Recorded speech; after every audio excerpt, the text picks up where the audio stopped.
Perdana Menteri Datuk Seri Ismail Sabri Yaakob menyifatkan lawatan rasmi sulungnya ke Jepun berjaya mencapai objektif ditetapkan terutama dalam membina kerjasama baharu seperti industri tenaga, bandar pintar, alam sekitar dan juga perubahan iklim. Bukan saja menaik taraf hubungan kepada rakan kongsi komprehensif yang disambut baik rakan sejawatannya Fumio Kishida, malah beliau juga yakin ia akan membuka lebih banyak peluang baharu dalam semua sektor yang bakal memanfaatkan keluarga Malaysia.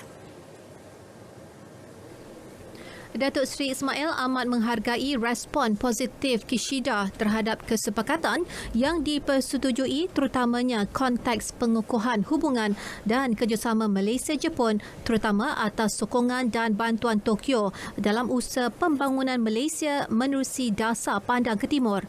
Kedua-dua pihak juga bersetuju supaya perbincangan lanjut diadakan bagi menetapkan pelan tindakan susulan bagi merealisasikan peningkatan taraf hubungan rakan kongsi strategik komprehensif Malaysia-Jepun berkenaan. Kita juga bersetuju, sama-sama bersetuju bahawa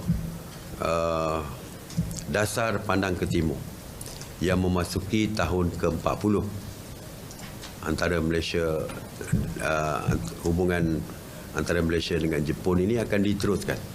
Dasar pandang ke timur akan diteruskan. Cuma bidang-bidang baru akan diterokai. Ya, kalau kita lihat, kita juga bercakap soal ESG. Misalnya, Jepun telah pun, Perdana Menteri Jepun mencadangkan supaya diwujudkan Asia Zero Emission Community, dan ini selari dengan dasar Malaysia untuk menjadikan Malaysia sebagai negara net zero carbon emission pada tahun 2050. Jadi kita menyokong usaha ini. Perdana Menteri berkata demikian dalam sidang media di Tokyo mengakhiri lawatan kerja rasminya ke Jepun. Perdana Menteri dalam perbincangannya dengan Kishida juga bersetuju supaya kerjasama bidang ekonomi perdagangan dan pelaburan terus dipertingkatkan.